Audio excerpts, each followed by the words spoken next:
Assalamualaikum, mapipiyagan daw. Buenos dias.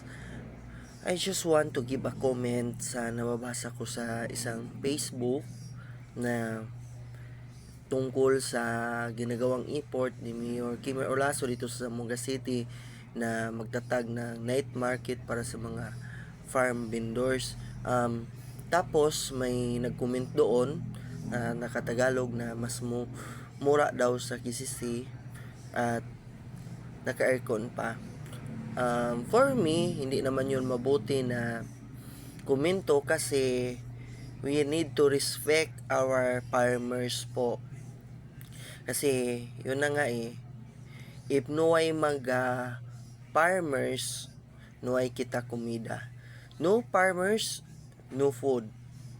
Yun lang talaga ang pinaka-basic na dapat nating tandaan. Dapat naman natin po na suportahan ang mga farmers. Bakit? Kasi yung mga farmers kasi nagtatrabaho, naghanap buhay para may makain ang komunidad at yung pamilya nila. So in fact, we need to be one of Mayor Kimers Olaso na goal na bigyan po ng hanap buhay ang mga farm vendors.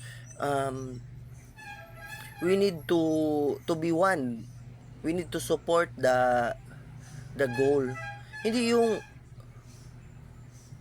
mangutya tayo sa ating mga kapwa vendors. And the sad fact in this morning kasi nabasa din natin sa isang post na hindi nabibinta po yung mga gulay nila kasi po daw sa location. And I hope that the government of City of Zamboanga with the help of Mayor Olaso will give an urgent action with this kasi kawawa din naman. Tsaka ito lang masabi ko vote of us who lives here in Zamboanga, lalo na malapit dyan, we will buy, we will support local, we will support our farmers. Kasi sila yung nakakalimutan sa industriya. We are thankful that we are not farmers. We are just working kahit mahirap. Pero yung pagtatanim, yung paghihintay kung kailan ma-harvest yung tanim, it is very difficult. Hindi yun pwede na magtanim ka ngayon, pagkabukas, may maani ka. No, it's not. It takes time to wait and to care for the plants to give fruits and produce.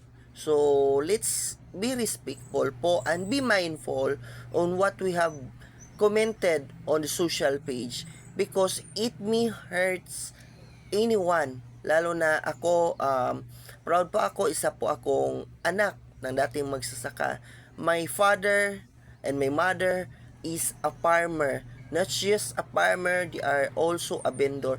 Kaya mahirap po talaga ang buhay. And I was there also on that time when I was a young boy selling vegetables and fruits on the market. Kaya mahirap po talaga. We will take care of them. We will give them kind words and we will support them. Kasi yun lang naman kailangan natin magtulong-tulong kaysa kutsain natin sila. For all of us who are here in Zamboanga City, lalo na malapit sa night market, we will support local. We will buy local. Supportan po natin ang ating mga farm vendors po na hindi naman po sila nagpapayaman. They work hard. They plan for them to earn a living para po mabuhay at may matustos para sa kanilang pamilya. I am one with you and still always be with you, the farmers. Hindi po natin yan kinakalimutan kasi anak po tayo ng mga magsasaka. Mabuhay po ang mga magsasakang Pilipino. Support local, support our farmers. If no farmers, we have no food to eat. Thank you.